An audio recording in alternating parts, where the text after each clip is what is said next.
Miarahaba tompoko lahy sy tompoko vavy, ny enimpolo isanjaton'ny olana eny amin'ny tribonaly ankehitriny dia mahakasika ny fananantany avokoa manerana ny nosy. Mipetraka ny fanontaniana, vonona ny amahy izany ve ny fanjakana malagasy, inona ny ezaka mila atao sy maika. Maro ireo mahatsapa ankehitriny fa moramora kokoa ho an'ny vahiny ny mahazo ny tanimpanjakana eto an-tanindrazana. Maro ihany koa ireo raharaha momba ny fivarotana tanimpanjakana izay nataon'ireo mpitondra ny fandimby no tsy hita ihany koa izay nanjavonany. Manasanao ary hanaraka ny fanadihadiana nataony mpanao gazetin'ny Cool TV FM mikasika izany.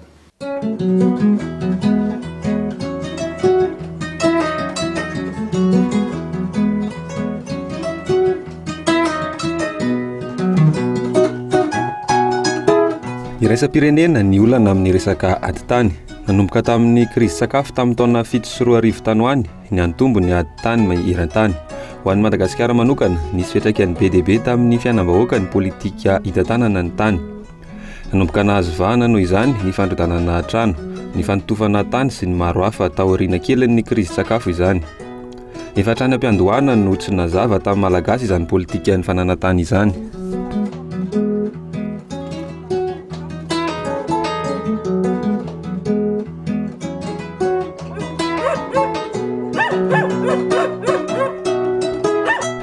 Talohan'ny fahampanjaka, fananana iombonana ny tany teto Madagasikara, noho ny tsy fahampian'ny fitaovana hoento hamokatra no anton'izany. Ny herintsandry no nentina niary, ankoatr'izay teo ihany koa ny soatoavana malagasy dia ny firaisan-kina izany. Nifototra tamin'ny fokon'olona kosa izany tamin'ny vanim-potoanan'ny fahampanjaka, izany hoe an'ny mpanjaka ny tany nefa izay manajara ny tany kosa no tompon'ny vokatra. Politika nampaharitra ny fanjakana noho izany no niainan'ny malagasy tamin'ny fahampanjaka. Fomba iray nentin'ny mpanjakana nitarana ny taniny. Niova tanteraka kosa ny politika ny fananantany teto Madagasikara nanomboka ny taona 1970, taona izay nanomboan'ny fanjanahan-tanin'ny Frantsay any Madagasikara. Nasain'ny mpanjanaka nanao sininy mpanjaka Raravalona fahatelo hametrahan'izy ireo ny lalàna momba ny fananantany. Nanomboka teo no voarakitra an-tsoratra voalohany ny politika amin'ny feny fananantany, na dia efa nisy aza ny code de 305 article talohan'izany.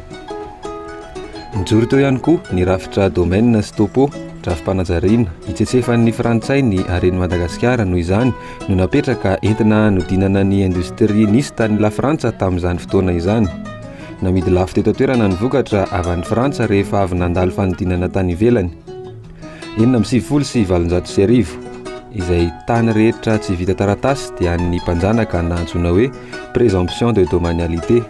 Nirona kokoa tany amin'ny tany mamokatra noho izany ny fanjanahan-tany. Ny faritra Atsinanan'ny Nosy no tena ny mason'ny Frantsay. Navelan'izy ireo ho an'ny malagasy kosa ny ilan'ny andrefan'ny Madagasikara noho ny avitsin'ny harena ao aminy. 1970 roa taona talohan'ny nahazoan'ny Madagasikara ny fahaleovantena, napetraka ny plan Rotival, rafim-panajariana nanohizana ny politikan'ny fananantany napetraky ny mpanjanaka. Tsy niova firy ary sarotra ny nahazo taratasy tany. L'économie de traite toy ihany, fambolena jirofo, kafe, poivre, izay ho ahondrana ny ivelany, cacao, izay ahondrana, izay tsy nisy usine manao transformation, izay mba hiteraka valeur ajoutée hafa kokoa noho le fanoranana fotsiny, fa mety misy valeur, raha nisy industrie sady misy asa, misy valeur ajoutée hafa, tsy nisy izay, fa le Maurice Rotival dia fanatanterahana an'ilay efa nataony fanjanahan-tany ary raha malala moa fa ny tapany voalohany tamin'ny fahaleovantenantsika dia mbola nisy tarazo teo amin'ny antsoina hoe néocolonialisme ary tsy nagaga tamin'ny 72 raha nisy ny fitakiana satria nitaky ny amerina an'izay hoe amin'ny tena ho an'ny malagasy dia nisy fantikana mihitsy hoe fanagasiana amin'ny lafiny rehetrarehetra. Dikan'izay zany tsy niova le lalàna amin'ny fananantany eo amin'ny foto-kevitra ijoroany dia hoe présomption de domanialité, fa nafinaritra fotsiny dia hoe malagasy no mitondra, dia hijery malagasy amin'izay manomboka teo dia ny asa ho an'ny malagasy ny service ny domaine sy topo, dia iny aloha dia fanafinaritra. Fa kosa le eo amin'ny lafiny hoe fijerena ny hoe viny eo amin'ny fampiasana le tahalana le espace ny territoire national dia tsy nisy fa le taloha ihany, dia tsy magaga raha misy ny tsy fandaminana eo amin'ny fampiasana ny espace eto amintsika. Taona 5 niesorina ny présomption de domanialité ka namoraina ny fahazahoana ny taratasy tany tamin'ny alalan'ny fanomezana ny vondrovoakaparitra itsinjara-pahefanana ny fitantanana. Nanomboka teo ny fanomezana certificat foncier izay ela nipetrahana tamin'ny tany dia noraisina ho tompon'ny tany ara-dalàna. Niteraka olana nefa izany politika mpanjakana izany noho ny hiditra amin'ny hoe tsy maintsy manana taratasy avokoa. Misy aia zany ahiatanteraka mihitsy fa ny zavatra misy amin'izao fotoana izao sanatria tsy tompotra mionona malagasy fa moramoraina kokoa zany le fananatany amin'le manakatao sy manamanam-bola na le mpamatsy vola moa fiteny azy dia ampanofahana n'le sasany zany tamin'ny dadasika be mihitsy. Dia indraindray le olona mipetraka eo tsy mahalala akory hoe efa tsy anatsony le tany. Ohatra ny hitako any Varabaratrano zao any Moramanga ohatra na ny Tsimitsimo any any faritry Osy ary efa manomboka tsikaritera Madagasikara io resaka io hoe tonga le vahiny dia mipetraka dia mibahana dia sahirakirana le olona dia ohatra ny voatery mandefitra zay le tompon-tany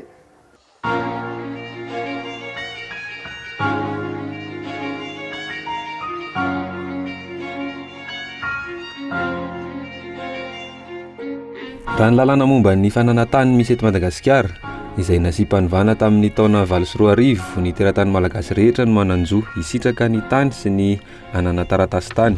Misy ny zotra tsy maintsy arahana eo amin'izay fangatahana tany-panjakana izay. Voalohany, ny saritany izay nataon'ny mpandrefitany vita fianianana no hiaingana ahafantarana ny zava-misy eny an-toerana, alalàna na azo angatahana na tsy ny tany. Tsy azo angatahana intsony ny tany raha toa ka efa misy mangataka na efa misy mampiasa. Faharoa, mandalo eny amin'ny sampandrarahan'ny fananantany ny mpangataka ary mijery ny fotoana ahafahana manao fitsirihana eny an-toerana. Ny solon-tenam-panjakana piasan'ny domaine ny mpandrefitany, ny solon-tenan'ny ben'ny tanàna ny sefoki-tany na solon-tenany no manatrika izany fitsirihana izany. Ankoatr'izay dia miankina amin'ny anjara asa na vocation'ny tany no ahafahana manome taratasy tany. Ny ministeran'ny fambolena na ny hazava-vety no manampy amin'ny fitsirihana miankina amin'ny toerana misy ny tany. Rehefa vita izany dia miverina amin'ny sampandrara misahana ny fananantany ny taratasy ahafahana mangataka hevitra amin'ny ambaratonga mpahefana samihafa na ny décision de principe. Tafiditra ao anatin'izany ny fomba hanomezana ny tany sy ny vidin'ny tany izay amiran'ny fanjakana azy.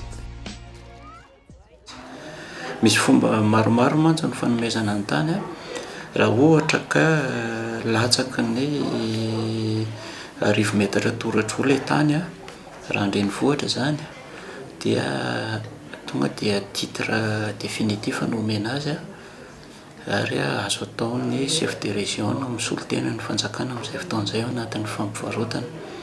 Raha ohatra ilay izy tany eny ambanivohitra ka latsaky ny 10 hektara dia mbola anjaran'ny chef de région ihany koa zany fa saingy kosa misy an'ilay boky nandraikitra miaraka aminy na cahier des charges zany. Ny ankoatran'ireo moa zany dia anjaran'ny ministera izay miadidy ny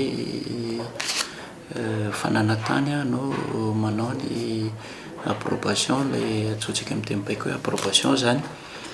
Dia mitovy ihany koa ny fepetra rehefa mihoatra ny 10 metatra toratra ilay izy raha tany ety andrenivohitra dia anjaran'ny ministra izay miadidy ny sambatra raha ny fananantany no manao ny approbation.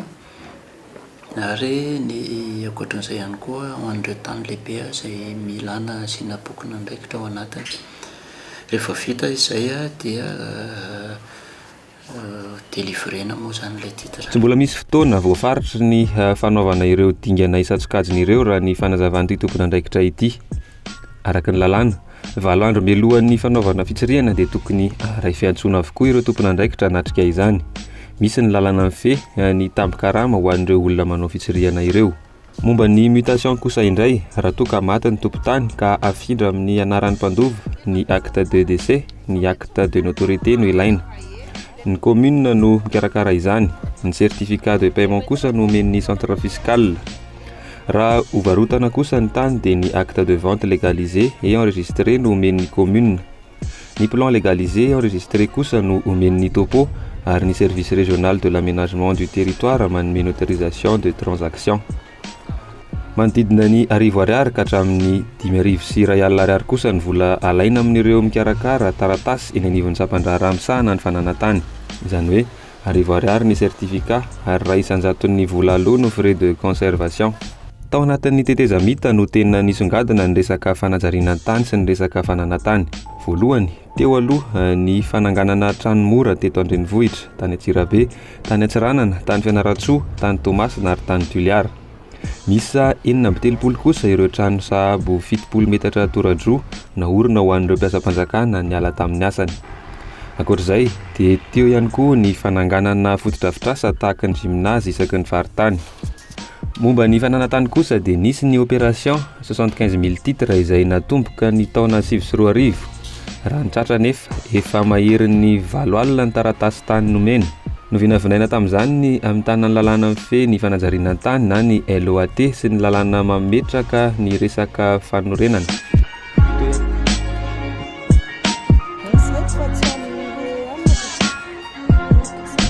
Ho an'ny eto Andrenivohitra sy ny manodidina, endrika iray izany ahitana taratra mazava ny fikorontanan'ny fananantany, ny rara Filatex. Araka ny fanazavana teknika tamin'ny taona 2022 nomeny teknisianina teo anivon'ny SIF nefa teo amin'ny orinasa Filatex sy ny Sampandraram-panjakana iray no nanao ny fifampivarotana. Efatra ambony, efatra ambany. Dia ity moa rahantsika mahalala ity ny tohaninay.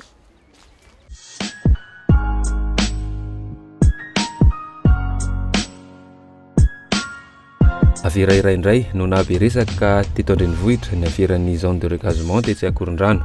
Nampitolagaga ity rara fivarotana tany-panjakana ity.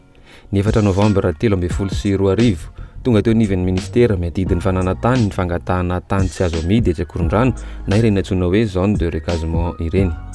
Ny ampitson'iny any dia nanao fitsirihana teny atoerana ny teknisianina ary 9 andro taorianan'izay. Izany hoe ny 12 Novambra 2022 no siniavin'ny Prime Ministre lefitra Reposa Julien sy ny orinasa Mitsou Trading izay manana foibeny any Tamatavy ny acte de vente 70 ar ny refin'ny tany etsy Akorondrano. Arak'izany tsy nanaraka ny antsipirian'ny dingana tokony ho izy ity nitranga ny volana Novambra 2022 ity na dia nisy ny rangotra sy ny sonian'ny ministra aza. Mangina ny fanjakana ankehitriny manoloana ity raharaha ity. Na dia hita miharihary aza fa tsy ara-dalàna ary natao akamehana ny fivarotana an'ity zone de recasement ity izay faritra mazava fa tsy azo amidy na anaovana ninninina araka ny voalazan'ny lalàna. Taorian'ny fanadihadiana manokana nataonay ary namoahana fanadihadiana teto amin'ny fandaharana Alalino amin'ny Cool TV nijanona ny fikarakarana ity toerana ity. Nandalo tety toerana ihany koa teto amin'ny Cool TV ny teknisian'ny Bianco naka ny vaovao sy ny antsipirian'ny pirofo mahakasika izany saingy tsy misy tohina hatramin'izao. Mampametra-panontaniana arak'izany ny hoe vonina andrindra sy hitady vahaolana amin'ny olana fananantany ve ny fanjakana ankehitriny sa ahoana? Petraka ny fanontaniana rehefa misy tranga maromaro mampiaya. Ohatra iray mivaingana ny nanomezan'ny ministeran'ny fiompiana sy ny ben'ny tanàna Nalasora ny toerana misy ny abattoir eny Akadindratombo ho an'ny Sinoa. Anaovan'ny Sinoa toeram-pitehirizana na depo ny toerana misy ny abattoir eny Akadindratombo ankehitriny. Efa lafo izany ary tsy misy azo atao intsony hoy ny commune Nalasora. Mazava be ngamba le zavatra efa napetraky ny commune. Tsy miala eo amin'ny toerana io ry zareo raha tsy tomombana ny abattoir vaovao ivatanany. Akoatr'izay tsisy antony tokony hivoizana an'io resaka abattoir io. Tsy nisy teny rana, tsy nisy appel d'offre natao ho amin'izay ahazony tsena. Vola mitetina 50 tapitrisa ariary na 7,4 alina sy rahetsy sy ariary isam-bolana mandritra ny 7 taona no nampanofanin'ny commune Nalasora tamin'ny Sinoa ny tany raha toa ka manodidina ny 2 hetsy ariary isan'andro no alohan'ny grossiste amin'ny commune amin'ny omby vonoana eny isan'andro. 50 tapitrisa ariary kosa nanamboaran'ny fidy ity abattoir ity. Manoloana izany, ny commune ihany no masy mandidy amin'izay anaovany ny tany raha nambaran'ny ministry ny fiompiana teo aloha tamin'ny volana Janoary 2022. Io ny tena aloha zava tsara le resaka. Io tsy budget mpanjakana. Tsisy hoe budget mpanjakana no anambarana le abattoir ka andeha marché public hoe andeha appel d'offre. Fa olona malala tanana, saramine sponsor no anamboatra an'le abattoir. Tsy ahivina, nisy ny fanapahan-kevitra noraisin'ny filakevitry ny minisitra ny taona 2014 nampiatona ny famarotana sy ny fampanofana tany-panjakana amin'ny vahiny.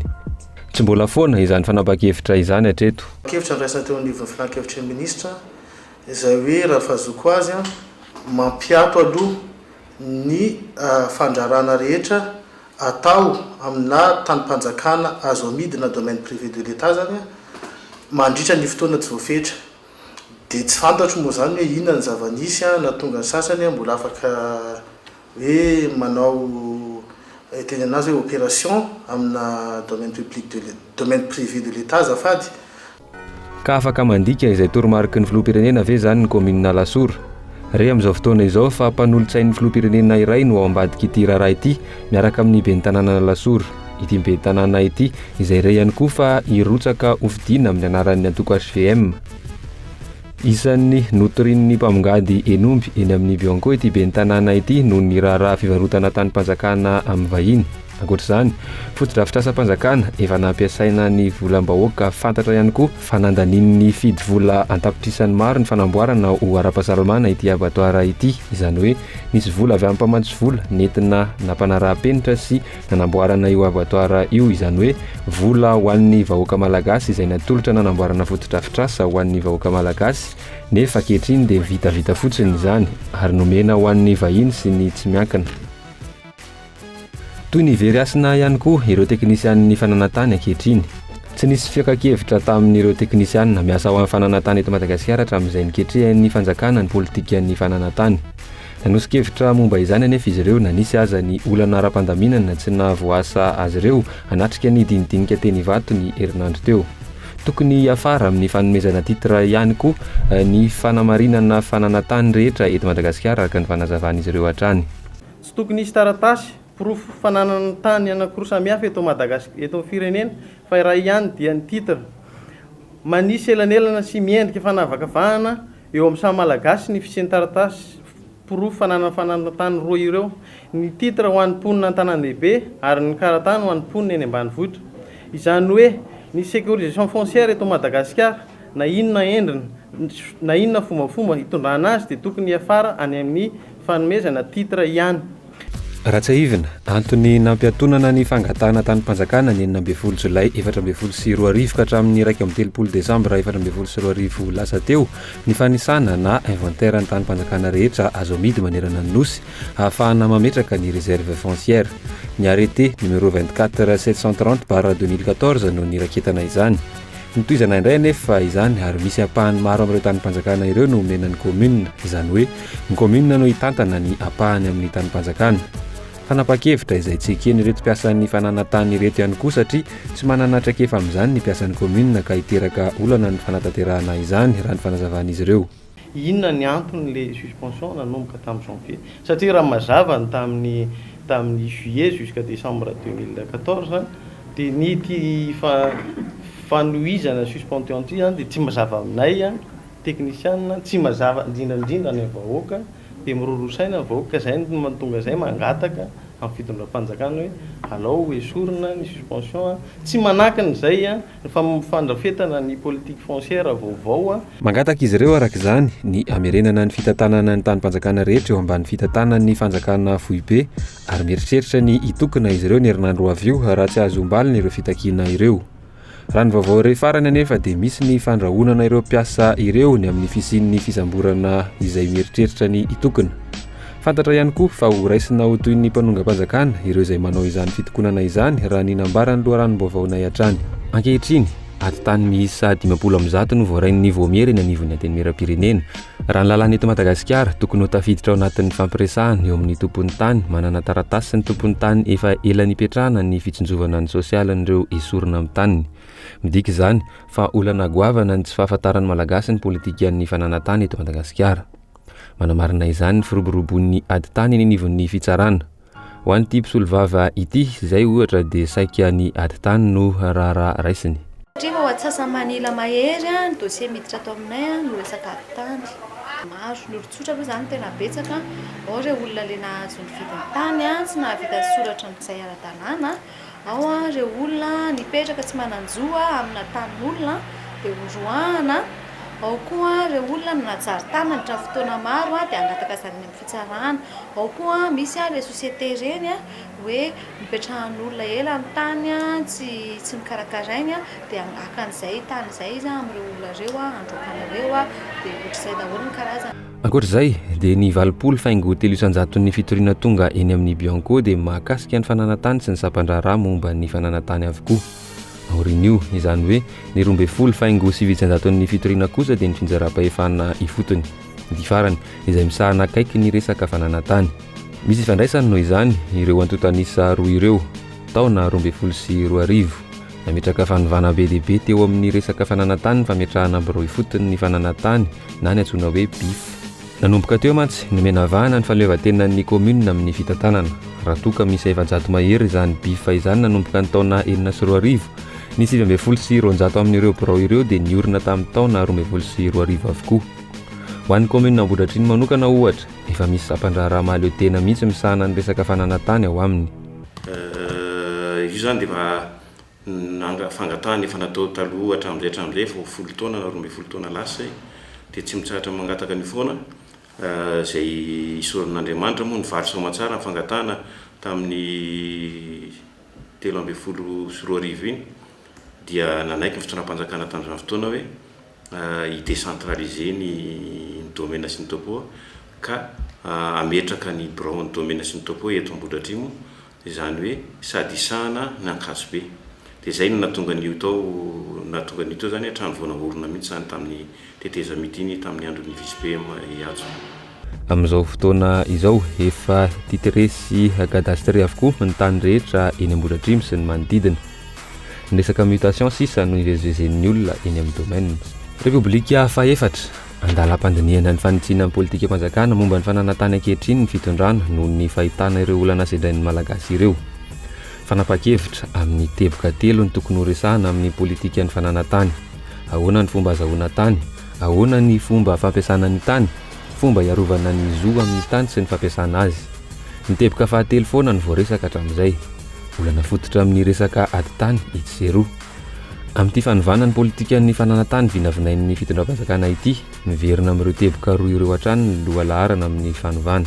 Ny tena tiana ho ahitsy zany dia ny hoe mivarotra foana fanjakana isan'andro amin'ny vidiny hoe atao hoe mora kokoa zany. Dia avy eo rehefa mitady tany ny fanjakana anaovana fotodrafitrasa nanaovana zavatra fampandrosoana dia lasa mividy amin'ny vidiny lafo amin'ilay olona nivarotany teo. Ohatra hoe anamboatra lalana ohatra dia le projet-na lalana efa mazava fa saingy le tany tokony ho lalovan'ny lalana iny efa lafo amin'ny olona daholo. Dia avy eo lasa mividy indray fanjakana amin'ilay olona nivarotany azy teo. Dia izay zany no ezahana ahena izay zavatra izay mba hananany fanjakana tombony amin'ny fananana izay ananany.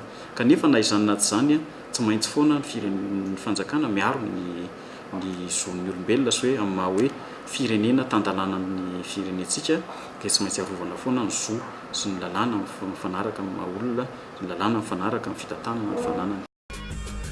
Tokony hifanaraka amin'ny politika fanajariana, fambolena sy fiompiana ary ny tontolo iainana noho izany ny politika ny fananantany. Ahoana ny fomba azahoana tany, ahoana ny fomba fampiasana ny tany, ahoana ny fomba iarovana ny zo amin'ny tany sy ny fampiasana ny tany.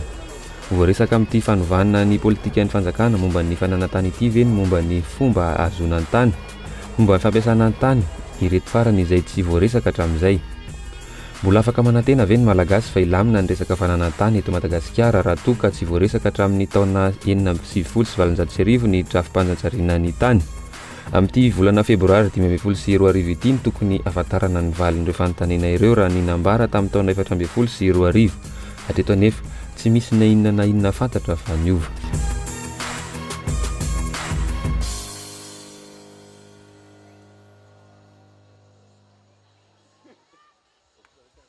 Isaorana ianao tompoko lasy tompoko vavy niaraka taminay tato anatin'ity fandaharana alalino ity. Maro ny azo resahana sy ny azo ambara mikasika ity olan'ny fananantany ity. Alalino faharoa nanarantsika mikasika izay loha hevitra momba ny fananantany izay. Heverina fa mbola hisy ihany koa ny andihan'ny fahatelo. Voaporofo raha teo fa mbola maro ny olana ary lavitrezaka ny famahana izany olana momba ny fananantany izany. Ireny rehetra ireny izay tsy maintsy aseho sy ho hita masoandro fantatry ny tsirairay ahafahan'ny tsirairay ihany koa mandray izay andraikitra tandrify azy. Tsy tsatsaritra ihany koa no ilazana eto am-pamaranana fa ny hoe alalino dia anarana raikitra na ihany koa marika famantarana ity fandaharana ity fa raha anoratra n'io teny malagasy io amin'ny andavanandro dia halalino no fampiasa izany. Mametraka ny veloma mandrapitafa indray ary tompoko lasy tompoko vavy eo amin'ny manaraka indray. Veloma tompoko.